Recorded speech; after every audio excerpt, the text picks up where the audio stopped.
Con el objetivo de tener un acercamiento con la comunidad latina en Calgary, el primer ministro de Alberta, Jason Kenney, se reunió este pasado sábado con los hispanos de la ciudad, haciendo énfasis en la importancia de involucrar a los latinoamericanos dentro del gobierno.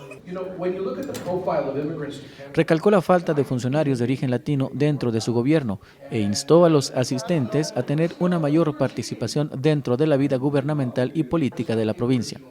Kenney habló de los programas para inmigrantes y de los desafíos que la provincia enfrenta en este rubro.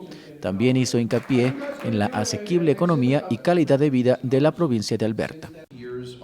Luego de contestar preguntas de los asistentes, pudimos conversar con el premier Jason Kenney.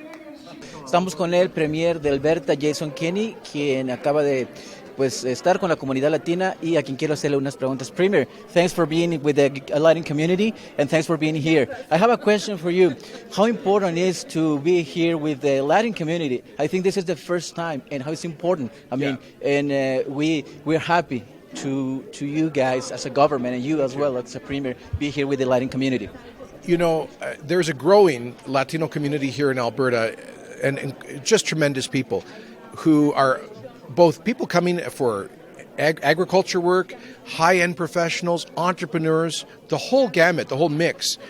And I just want to encourage the community to step forward and become more involved in our democratic politics as well. We need more Latino voices in our democratic decision-making. You know, I said tonight that there are 13 languages spoken in Alberta's provincial cabinet, but Spanish is not one of them. And that's a loss that we have. We need to fill that gap. And I look forward to a new generation of leadership coming into a Canadian democracy from the Latino community.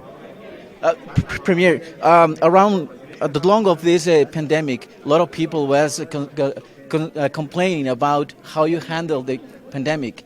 And that's very tough for you and your team because, I mean, it's really hard. What do you can say about that? There were no good choices, only bad choices. Some people wanted a hard lockdown, but that would have had huge damage on mental, emotional, and financial well-being. Other people wanted no restrictions, and then we would have had thousands more deaths and the hospitals overflowing. We tried imperfectly to take a middle approach, to use restrictions only as a last resort, to prevent a disaster in the hospitals, but also to minimize the damage of health restrictions on the population.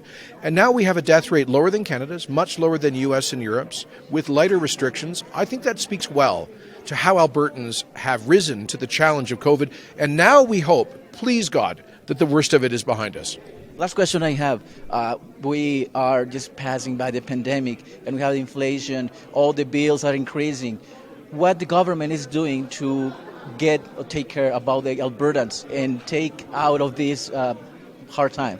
Yeah, so that's the big issue now. And that's why on April 1st, we are eliminating Alberta's fuel tax that will save families hundreds of dollars a year. We're providing a $150 rebate for electricity costs, and we're capping gas prices, and we'll take other measures if necessary.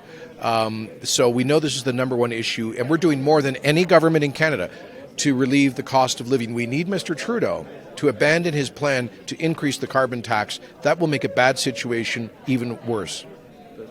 Héctor Chaparro, CLC Noticias.